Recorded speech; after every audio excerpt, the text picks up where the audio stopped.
So hi mga kapijan, welcome back to my channel, and it's been a long time na hindi ako nakapag-upload. It's because may pinagdadaanan lang ako.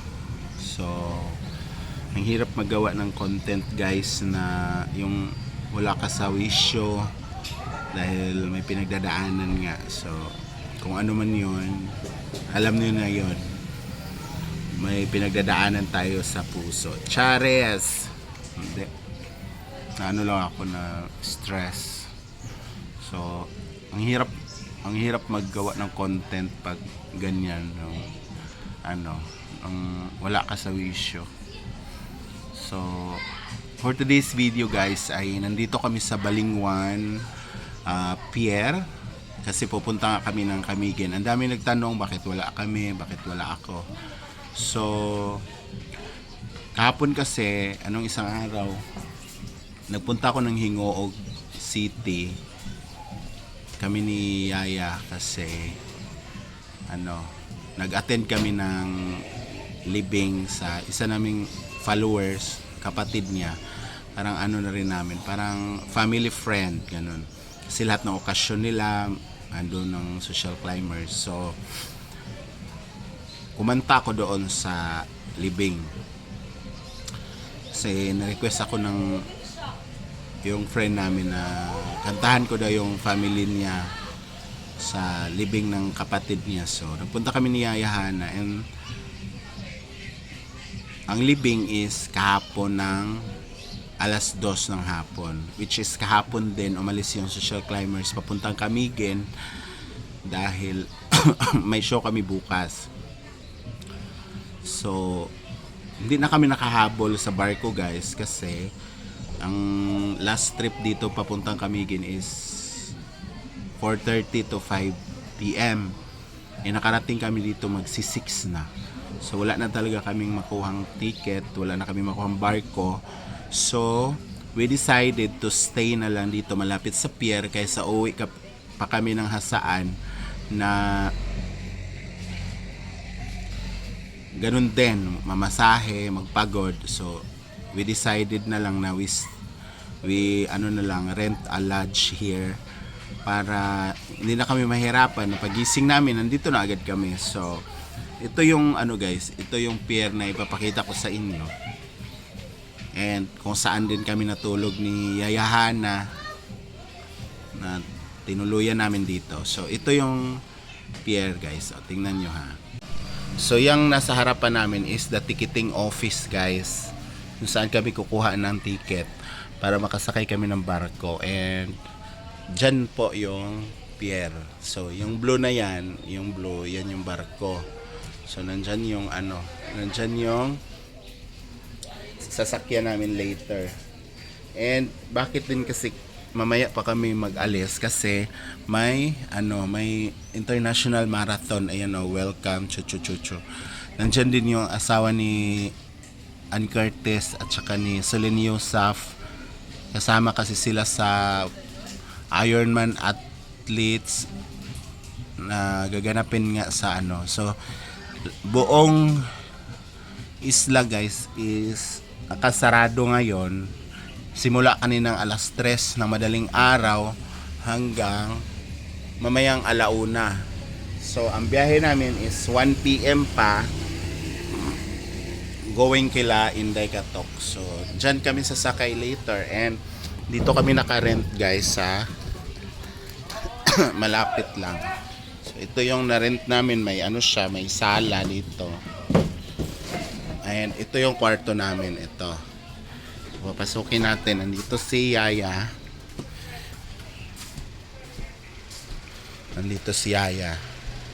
Ayan si Yaya Hana. So dito kami nakarent sa ayan, hindi na naman siya nakainom ng gamot guys. Umatake na naman yung pagkabuang niya. So electric fan lang yung namin, tas 2 kama. Ayan. Dito na daw si Marian. Kasi mo yung sa bus. Maniwala ka naman dyan. So ito lang siya. So we rent nito hanggang mamayang hapon. So ang alis namin is alauna pa naman. So dito muna kami nagstay. Kakain na ba tayo? Ikaw, busog pa ako. Okay, nikaon naman ka. Ikaw, kape naman. Tara na mga ano. Morning off, coffee lang talaga ako. No, breakfast. Tara na. Dito ka na, sa ubusan na ako. Nandara. Oh, abay naman. So, ito yung kama ko. Yan. Tapos yan sa kayaya kay maliit daw siya kumpara sa akin. So, Lipat po siya kasi ganda sana ako kape. Inawa ko sa katawan maliit. wow. Wow ha. Dito na lang kagawin kasi maliit ka. Wow ha. Ako malaki, dito na lang ako sa maliit na sa malaki. Diba? Pakayabang na yaya, diba? Pakayabang niya, pakayabang mo. Pakayabang mo, Francis. Marian, nasa bus na. Diyan, Huwag kang maniwala. Punta ka dito, pasok ka dito. Huwag kang maniwala dyan. So, see you later guys kasi kakain muna ako ha. So, dyan kami sa taas guys nakatira and pagbaba mo ay dito na yung kainan. So, pakain. Saan siya? Paklay. Paklay. Sige, ito itong talong. Oo. Tapos inunon. Yan, sarap ng inunon, Isa lang. Tapos, mga kung sabaw, ha? O, kanong baka, no? Kain muna ako, guys. Si Yaya, ayaw yung kumain. Diet daw siya. Ang ganda ng ano nila, pwesto, Isa lang sa... Ang ganda ng pwesto nila, Hindi, kato isa ka inunon be. Ito, sana tulingan. So ito yung ulam natin guys, ang inunon or paksiw na tulingan. Tapos itong talong. Ayan, hindi ako ng sabaw, mainit-init pa musok. Ayan. So, ang rice nila ito is red rice, di ba social? Tubig ako, be. So, kain tayo, guys. Itadakimasu. Dumay lang. Itong lalong, be. Okay, bugnaw ka,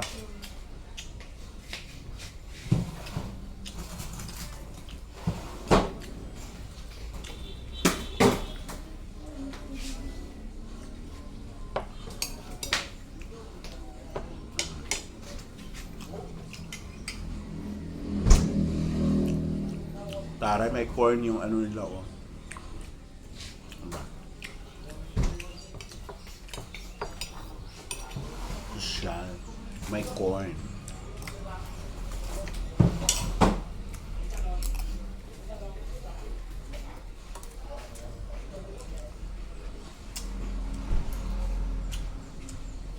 So, see you later, guys, sa Pamigyan, sa bahay nila Inday.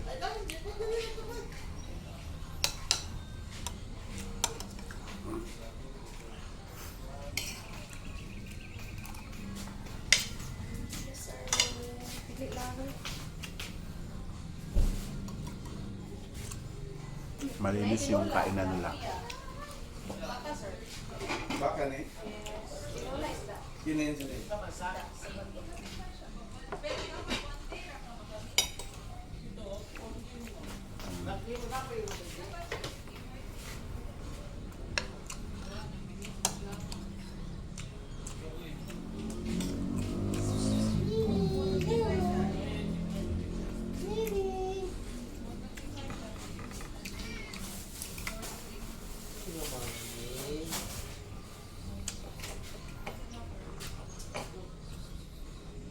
Dia anak? Oh. Kuncay mas. Dia ada kak? Sarap yung sabaw. Dia kak? Lamig na apa? Tsaka malinis yung ano nila kainan.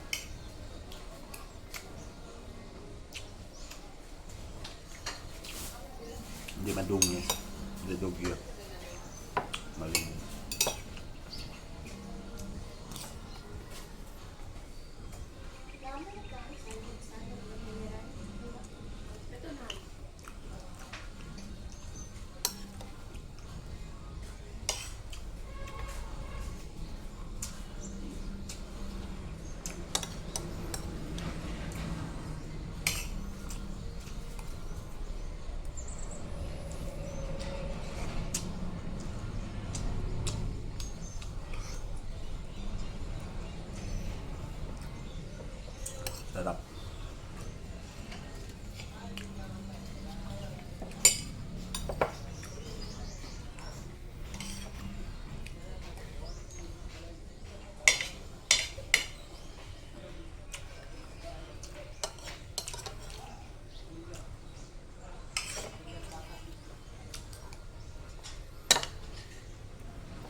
mag-waiting na lang kami sa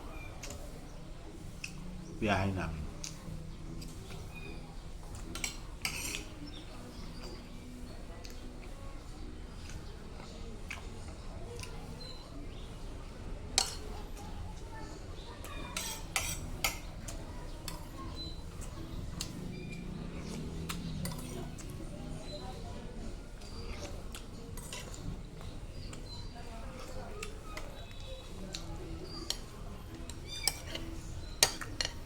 Hindi pala ako nakakain ng itlog ngayon.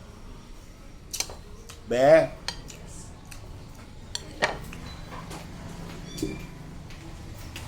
Fried egg nga, be. Ay, sunny side up. Isa lang. Ah.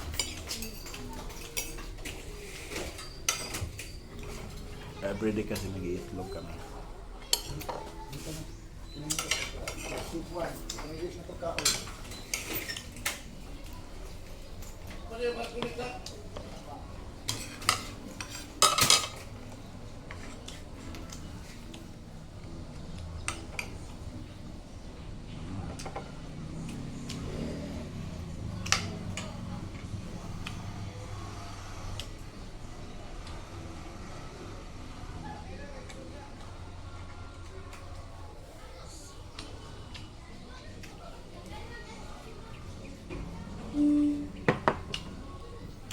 Marami rin nakatambay guys. Hindi pa nakasangkay.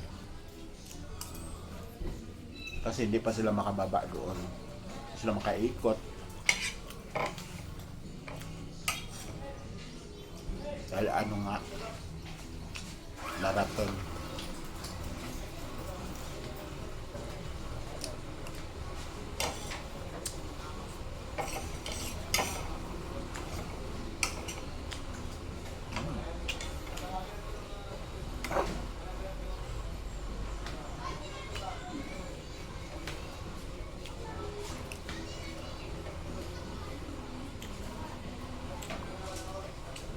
Ilan yung saging, be?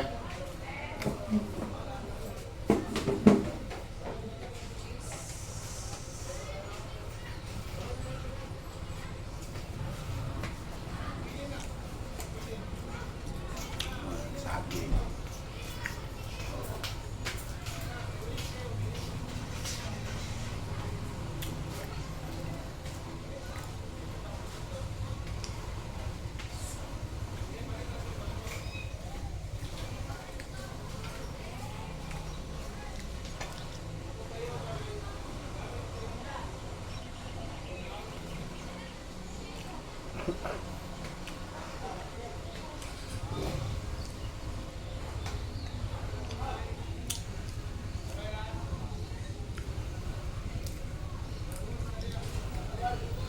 Yan yung rason guys bakit hindi pa kami nakatawid.